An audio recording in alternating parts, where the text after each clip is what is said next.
Hey all, Ms. Z here. Today's lesson is on exterior angle theorem. Our essential statement is I can solve for the unknown using the exterior angle theorem. So we went over the definition and what it means a couple lessons ago, but this one is you will be given a visual of a triangle and a couple of unknowns, and your goal will be to solve for x, which is your unknown, or if it asks you to solve for an angle, you can do that as well after you solve for x. So first things first, we need to review what the exterior angle theorem actually states. Okay, so it says that the measure of angle 1 plus the measure of angle 2 is equal to the measure of angle 4. So this is our diagram right here. And if we remember, these two remote interior angles added together equal the exterior angle, the angle on the outside. And that is what we will be using to solve for x in our examples. So our first example has this visual right here, has a triangle. One of the sides is extending, okay, for our exterior angle. And we know that the two angles opposite the exterior angle that are not connected to it, okay, the remote interior angles, added together equal the exterior angle. So I'm going to go ahead and set up our equation. 84 plus 7x plus 5 is equal to the exterior angle, which is not just a number, it's also 17x minus 1. Okay, this is interesting. Now we have a variable on both sides. So what do? Well, our first step is to combine like terms if we can. So those are our like terms. So 84 plus 5 is actually equal to 89. So we have 89 plus 7x is equal to 17x minus 1. Now, we still have variables on both sides. What are we going to do? Oh no, what can we do? Well, you need to get the variables all on one side and the numbers all on the other side. That will make it easier to solve for x. Now, usually I bring the variable over to the left, but I don't want to be dealing with negatives right now, so I'm going to go ahead and move this positive 7x over to the other side. The way I do that is by performing the opposite operation. Okay, positive 7 minus 7 equals 0, but whatever I do to one side, I must do to the other.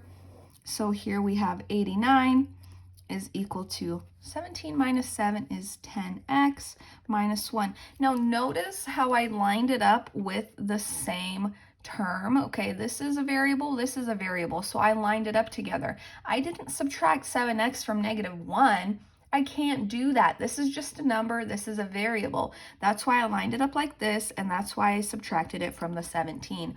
And now it just looks like a two-step equation. Find the side with the variable, find the number not attached to the variable, and perform the opposite operation. So that's plus 1, that goes away. Whatever I do to one side, I must do to the other. 89 plus 1 is 90 is equal to 10x. The last step is usually to divide. So I'm going to go ahead and divide on both sides because whatever I do to one side, I must do to the other. So x is actually equal to 90 divided by 10, which is 9. So x is equal to 9. Sorry, everything is a little smushed. I have pre-written examples, so I try to get it all done in the space that I have allotted for it. Okay, so x is equal to 9. Now, let's go ahead and move on for now. Okay, we solved for x. We're good to go for this example. Okay. Oh, I forgot to write the directions. Solve for x. Okay, those are our directions. Okay, so let's go ahead and move on to the next example. Okay, here we also have our visual, but I drew it a little bit differently so you know that not every example is going to be drawn exactly the same. But we still have our two remote interior angles and we still have an exterior angle, so we can still use the exterior angle theorem to solve for x here as well. We know that these two angles added up together equal this angle right here. So I'm going to go ahead and set up my equation. 14x plus 6 plus 16x plus 4 equal 130. Okay, well, actually, you might think that this one is a little bit easier because now we don't have a variable on both sides. We just solve this, okay, like we normally would by combining like terms and then getting the variable by itself. So here we have our variable, here we have our variable. Make sure to take the sign in front of the variable when you do that. Signs are super important. Like, they really matter. If you put a plus instead of a minus, or if you put a minus instead of a plus, it really messes up your problem. Take a look at my other lesson the day before where I did that. I put a plus instead of a minus and it gave me a decimal answer, which is fine. You can do that, you know, but just make sure that you take the sign in front of the number. Okay, sorry, that was a little side note. Okay, and then here we have a number and here we have just a number. And then we go ahead and combine those like terms. 14x plus 16x is 30x, I believe. Double check me, use your calculator, do it the long way, that's totally fine. And then 6 plus 4 is 10 equals 130. Here's a two-step equation. Find the side with the variable, find the number not attached to the variable, perform the opposite operation. So I'm going to subtract 10. Whatever you do to one side, you must do to the other side. All right? 130 minus 10 is 120. And then we have 30x still right here. Last step is to get the variable by itself is to divide the 30, okay, 30 divided by 30 is 1, so that goes away. So we have x is equal to whatever 120 divided by 30 is, and that actually equals 4. So x equals 4. All right, that's it. So really, what I want to stress is like, yeah, these problems look so hard at first maybe, but the hard part, what I think is the hard part for students is setting up the equation. So like after you set up the equation, you know what to do. I've drilled two-step equation steps into your brains, I believe, so many times. We went over it so many times that I think that you can totally do the problem once it's set up. But the hard part is actually setting up the problem. And with more practice comes better results, okay? So just practice, practice, practice until you get it right. Okay, and one more example. So again, it's drawn differently, but we know that the two angles inside opposite the exterior angle equal the exterior angle. So let's go ahead and set up our equation.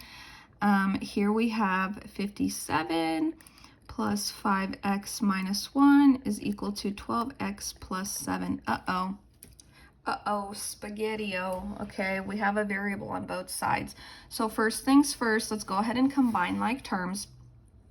57 and just a number. Okay, here we have a -1.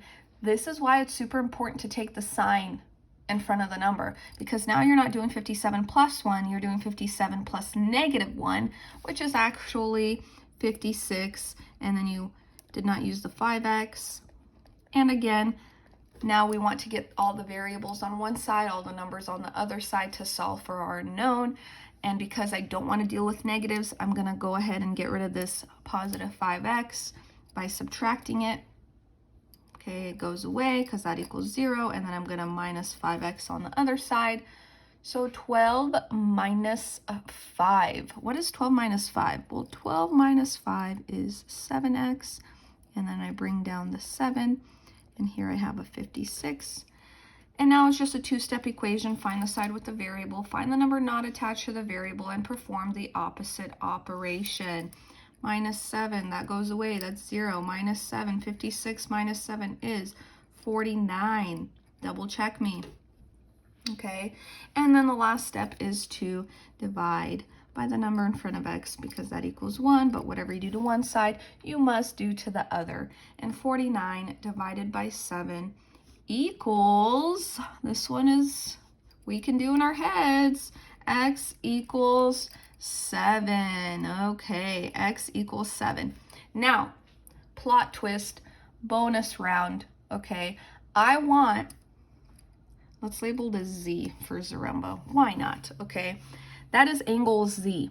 We just solved for x. Okay, x equals 7. But I want to know now, what is the measure of angle Z?